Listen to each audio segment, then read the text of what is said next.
Everyone, welcome to this course on prompt engineering for ChatGPT. In this video, we will go over an overview of what to expect in this course. To start, we will cover the basics of prompts and show you how to create them. We will also talk about the emerging job opportunities in prompt engineering and provide some scientific background for this field. Next, we will dive into the anatomy of the engineered prompt and explain each of its components and their functions. We will then move on to some more advanced topics, such as the one-shot, the few-shot, and the zero-shot chain of thought, and show you how to apply them in your everyday life. Perhaps the most crucial part of this course is the best practices section, where we will cover the essential principles of prompt engineering. By following these practices, you will be on your way to achieving excellent results. The aim of this course is to make it as short, easy, and straightforward as possible, while still providing you with the information you need to grasp prompt engineering and be able to start optimizing your prompts as soon as possible. As English is not my native language, I have included a closed caption in the lectures, and I will speak slowly so that it's easier to understand, as some other people watching might not be native English speakers as well. If you feel like speeding up the lectures, you can press the button for increasing the speed times 1.5 or times 2. I hope you enjoy the course, and let's get started. Let's start with discussing what a prompt is. A prompt is a set of textual instructions given to a generative model to produce an output in ChatGPT. Essentially, anything written in the prompt area can be considered a prompt. Prompts can be simple, like is it difficult to start a burger place? Or how to test ports on a server or Linux? Or they can be complex and lengthy, like when you need to do something in HTML and you provide the entire copy of the HTML file along with your question. To understand how ChatGPT works, we need to differentiate between Google and ChatGPT, or OpenAI, the company that created ChatGPT. Google is a search engine that retrieves results based on keywords and sorts them by some algorithm. It's not a generative model and doesn't have the ability to generate new text or be creative. On the other hand, ChatGPT is a natural language processing artificial intelligence that provides human-like output using human-like input. It can generate creative ideas or original content, unlike Google. However, it currently has no access to the internet and uses only the data on which it has been trained, the Common Crawl. This data contains the entire internet as of 2021, so anything after that period is not in the dataset. Lecture of this course, where we will be discussing prompt engineering as a new job position. Let's begin by debunking a common misconception people have about artificial intelligence. Some people believe that AI will replace human jobs, but this is highly unlikely. AI is created and operated by humans, so it cannot replace us. Furthermore, we're not at the point of AI advancement where we can even entertain such a possibility. However, there is one quote I read online that I want to share with you. I don't recall the author, but the quote goes something like, "AI will not replace people, but people using AI will replace people who do not use AI." If you use artificial intelligence, then you likely have an advantage over those who do not. As someone who works with biomedical data, I know firsthand how artificial intelligence can significantly reduce the time it takes to analyze large data sets. Before I started using ChatGPT, it would take me at least a week to go through data mining and analysis. Now, I can do it in as little as 2 or 3 days. AI is truly a game changer. So why will those who use AI, such as ChatGPT or generative models, replace those who do not? There are several reasons, the primary one being increased productivity and reduced time to complete a task. For example, I had to learn Django and create a website in just 1 week despite having no prior experience with either. I searched Google for answers, but it wasn't very helpful. Then I turned to ChatGPT for assistance, and my ChatGPT history was filled with questions about Django and web development.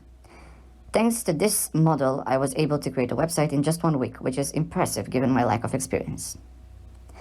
Another reason why ChatGPT increases productivity, especially in creative industries or idea generation, is its ability to help with brainstorming. For instance, if you need to create ideas for company names that specialize in penetration testing, ChatGPT can generate a list of 15 names in under a minute. It's a tremendous time saver that boosts overall creativity. When it comes to being more productive with ChatGPT, automating tasks is another great reason to use it. Typically, when automation is mentioned with ChatGPT, people think of making things like API requests and browser extensions. However, in this case, I mean it in the most straightforward way. For instance, let's say that you have two texts and you want to replace some values in the first text with values from the second text. In this scenario, you would provide both texts and prompt it accordingly. And instead of tedious searching and replacing values, you can have a polished text in under a minute. Now, it's clear that ChatGPT increases productivity, but what's the benefit of knowing this? People who understand how to improve productivity with ChatGPT and who know how to communicate with it using prompt engineering or prompt optimization can achieve better responses. There's a popular saying in data analysis: garbage in, garbage out. The same is applicable in prompting. If you have a lousy prompt, the output will most likely be lousy as well. Therefore, having someone in your company who understands how to create prompts and work with artificial intelligence can be a significant advantage. In fact, companies are now hiring prompt engineers. This is an example of a children's hospital seeking a prompt engineer for artificial intelligence.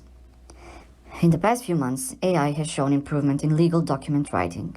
There are many new artificial intelligence platforms that are skilled at crafting legal documents. AI is effective in these tasks because legal documents have an underlying structure that artificial intelligence is able to easily recognize. AI can consider also many facts and create better outputs in less time. But is this approach backed up by science? Absolutely. Different prompts can yield different results, so there must be some prompts that are better than others. Therefore, we need people who understand the language and can communicate with artificial models. A paper by a team in Zurich, Switzerland, compares prompts to programming, stating that it's a form of coding, much like query languages to retrieve information. Another paper confirms that there are ways to create better prompts, backed up by the performance of artificial model. I've included links to both papers if you want to check them out. In conclusion, there are definitely better and worse prompts, and this course is designed to teach you how to write the best prompts for optimal results. In the next lecture, we will dive into prompt engineering itself, discussing some of the methods and elements that a prompt should have. In this lecture, we will discuss the anatomy of the engineered prompt, which is the main part of this course. But let's start by analyzing the different elements of the prompt. First, we have the basic elements, which consist of initiation, verbs, and data input. Then, we have specifiers, which tell the generative model how you want the structure of the output to be. It's important to note that these are just classified names of different elements that are mostly ambiguous in their category in reality. This breakdown is just a way to think about a prompt. Prompt generation and engineering are more of a way of thinking, and we will discuss this in later lectures. Now, let's go over the basic elements of the prompt. The initiation is the element that tells the model what you're trying to achieve. You can input the industry, question, theme, key points, context, and more. An example of the initiation parameter of a prompt is to tell it to act as a certain profession, like act as a doctor and explain some disease, or act as a psychologist and explain the possible mental issues for students studying abroad, etc. To give you an example, I once needed an explanation for some classification parameter values. In the chat, I used the initiation parameter as the underlying statement and set the tone of what I wanted the model to do. I instructed it to act as a statistician or a data analyst and supplied the data and results. We'll discuss more about the data later. Next are the verbs. These are the actions you want the model to take, such as analyzing, connecting, creating, finding, mastering, etc. Here, I asked ChatGPT to explain something to me. The verb being explain. An important thing to note in this prompt is the last sentence I used. Do not begin the response immediately. If you have any questions, ask me before you start. We will discuss the importance of this later, but for now, please keep this in mind. In the group of the basic elements, the next one is the data. When working with data, it's important to explain it to the best of your abilities. You need to specify what's in the columns, rows, and what each value represents in the matrix. Since you can't supply the data to ChatGPT, you must do a good job of explaining it because the model can't see the data. If you're working with code, it's even more important to explain the data well, or you may run into problems when executing the code. When explaining the data, you should list all of the columns in the data frame. For example, here is a listing of a TSV, a tab-separated values file, columns from Airbnb. This is a copy-paste example of Python's pandas data frame. We'll now move on to specifiers. Specifiers are the words, adjectives, or nouns that tell the model what you want the output to be like. The first of the group of specifiers is the output format. It's crucial to specify the output format you want because otherwise the model doesn't know what you're looking for. Some of the examples that I regularly use are code block, cover letter, HTML, markdown, table, etc. To provide an example, let's say you want to write a motivational letter for a job application. The output must be specified clearly. Another example would be to write a 3 to 4 sentence biography about your passion for web development as if you were writing it yourself. In this case, you're setting the tone and the output format. Always be very clear and concise about your output format. Let's move on to the output tone. This is particularly relevant if you're working on an artistic endeavor such as writing. There are a variety of output tones to choose from, and the following is just a limited list. This is an example prompt for a text or book chapter. This is a well-structured prompt because it's specific and concise in its directions. You're setting the tone for the response and you're specifying the word count as well as emphasizing the character's emotions. Moving on to target audience. If you're writing something for a special audience, make sure to include that in your prompt. Some examples of target audiences include the adventurous buyer, the busy buyer, cautious shopper, deal seeker, etc. By specifying the audience, you can tailor your output to their interests and preferences. Here is an example prompt. Explain genomics to me as if I were a 5-year-old. This example is short and not particularly optimized, but it conveys the idea of specifying the target audience. Temporal specifiers are specifications related to the time or writing style. I don't typically use them, but they might include directions like describe it as if it were the 1800s, write as if you were living in the time of the dinosaurs, etc.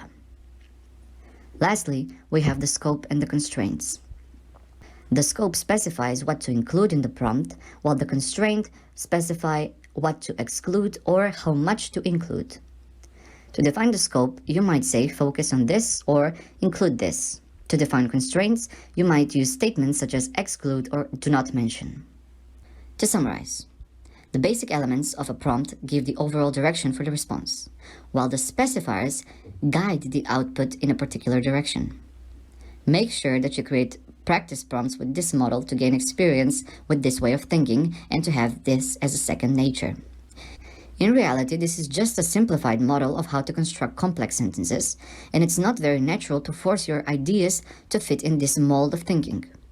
That's why in the next lecture, we will focus on developing a mindset that makes prompt writing and optimization more intuitive so that you don't have to be constantly remembering and categorizing every element of your prompt. This is a brief lecture in which we will be discussing how to achieve that prompt state of mind or optimized prompt state of mind.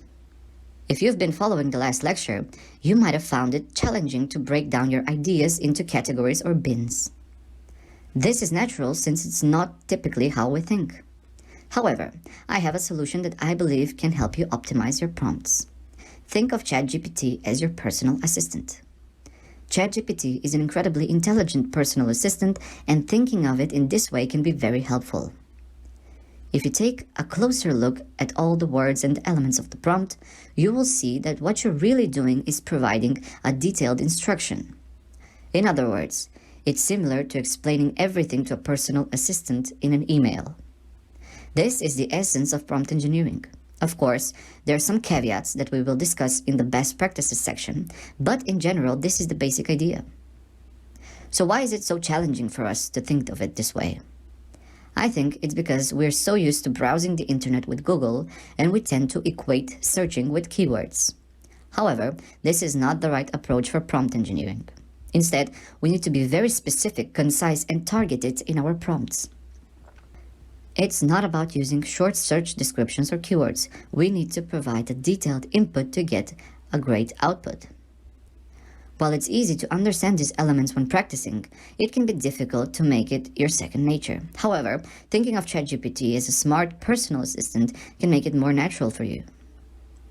This is it for this lecture. In the next lecture, we will be covering more advanced topics such as one-shot, two-shot, and zero-shot chain of thought. These concepts have been scientifically proven, and it's fascinating to see how the model's performance changes in different settings. Here, we will be diving into some more advanced concepts, albeit briefly, as we won't be delving into the nitty-gritty backend of this amazing software. However, we will still cover enough for you to start using this concept in your prompts. Let's kick things off with one-shot prompting. This technique involves providing one example to the model for it to learn from and then asking it to perform the same procedure on another example. For instance, here we provide a leaf as a noun and we also have a description of it, and we provide an example of a sentence that uses that word. In the next line, we provide bed as a noun and we also provide a description for it. But we prompt ChatGPT to give us an example that uses that word. ChatGPT responds with a correct example. The model returns the expected sentence. This is what we call one-shot prompting. Similarly, few-shot prompting involves providing multiple examples to the model before testing its knowledge in one final example. Here is an example of few-shot prompting. We provide 3 examples for the model to learn from, and then on the last example, we do not provide the response. This prompts the model to respond, and it responds correctly. Moving on, let's talk about zero-shot chain of thought, which is incredibly useful when working with numbers and ChatGPT. As you may know, ChatGPT has limitations in handling numerical problems. When prompted to not go through the explanation and provide the final number directly, ChatGPT makes a mistake in its calculations. Here, the final answer should be 10.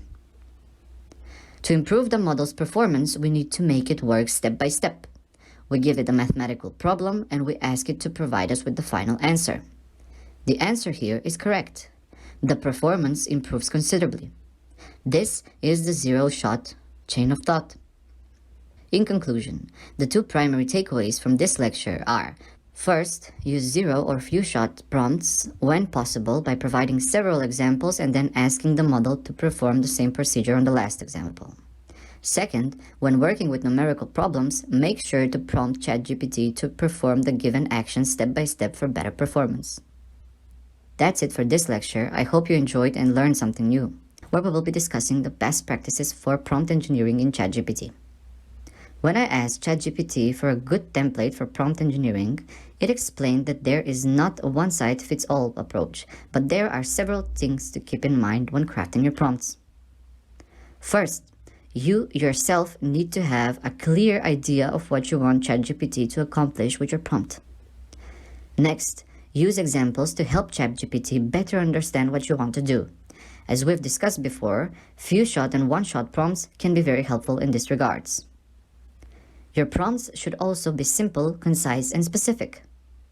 Providing context is essential too. As we mentioned earlier, you should give ChatGPT the initiation parameter and context to help it perform the task efficiently. Finally, testing and iteration are crucial. I believe that this is the most important part of your prompt engineering because the test and iterate approach is unique to ChatGPT. You can ask a question, get a response, and then suggest or reprompt to try again, adding specific information in each iteration. Instead of spending an eternity writing one prompt, be smart about your decision and iterate the process. You can add or remove keywords and use different specifiers to achieve the desired results. This is crucial to the prompt writing success, as you can create several prompts in a short amount of time rather than spending 15 minutes to craft one. Here are a few tips and tricks that can help you with your prompt engineering. First, use different notations to separate segments of instructions and data. Personally, I prefer using triple quotes because I write a lot of Python and it just comes natural to me. However, you can use hashtags, dots, or any other symbol that you prefer to indicate a different block or text. In order to improve your prompt engineering, the next tip is to be specific and concise. As shown in the picture of the left, a prompt such as "Who invented the microscope?" may result in too much information being outputted, which might not be what you're looking for. Instead, it might be better to use a search engine like Google to get a quick answer to simple questions like this. On the other hand, if you're using an engineer type of prompt, like write 3 sentences about the inventor of the microscope and the time he was living in, you'll get a more automatic and detailed response. So, be specific and concise in your prompts and make sure that you have a clear idea of what you want.